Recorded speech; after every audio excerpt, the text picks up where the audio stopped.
Sharjah കുട്ടികളുടെ വായനോത്സവത്തിന് May 4-ന് ഞായറാഴ്ച കൊടിയിറങ്ങും. പുസ്തകങ്ങളുടെയും വിനോദത്തിന്റെയും വിജ്ഞാനത്തിന്റെയും പുതിയ ലോകം തുറന്നിട്ട വായനോത്സവത്തിലേക്ക് സന്ദർശക തിരക്കേറി. Dubai ബ്യൂറോയുടെ report. കുട്ടികൾക്കും രക്ഷിതാക്കൾക്കും സഹായകരമായ 600-ലേറെ പുത്തൻ ശില്പശാലകളും സാംസ്കാരിക പരിപാടികളുമായാണ് ഇത്തവണത്തെ വായനോത്സവം. ഇപ്രകാരം 16ാമത് ഷാർജ രാജ്യാന്തര കുട്ടികളുടെ വായനോത്സവം പുതുമകളാൽ ശ്രദ്ധേയമാകുകയാണ്. ഷാർജ അൽതവൂനിലെ എക്സ്പോ സെന്ററിലാണ് മേള. പുസ്തകങ്ങളിലേക്ക് മുങ്ങാങ്കുഴിയിടാം എന്ന പ്രമേയത്തിലാണ് ഉത്സവം. ഷാർജ എക്സ്പോ സെന്ററിലെ വിവിധ ഹാളുകളിലായി പുസ്തകങ്ങളും വിനോദ വിജ്ഞാന പരിപാടികളും അരങ്ങേറുന്നു. ശനിയും ഞായറും തിരക്ക് വർദ്ധിക്കാൻ സാധ്യതയുണ്ട്.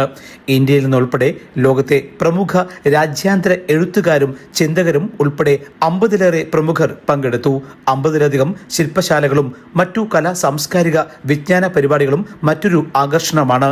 സാങ്കേതിക ക്ലാസുകളും പ്രദർശനവും പുസ്തകങ്ങളുടെയും ചിത്രങ്ങളുടെയും പ്രദർശനവും നിരവധി പേരെ ആകർഷിപ്പിച്ചു. ഇപ്രകാരം അക്ഷരങ്ങളും വിനോദങ്ങളും അതിശയ കാഴ്ചകളുമായി കുട്ടികളുടെ വായനോത്സവം വിസ്മയം സൃഷ്ടിക്കുകയാണ്. Jai Hind news, Sharjah.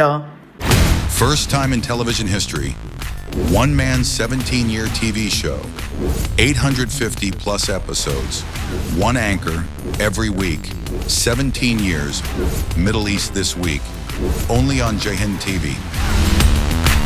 An Elvis Chamar TV show.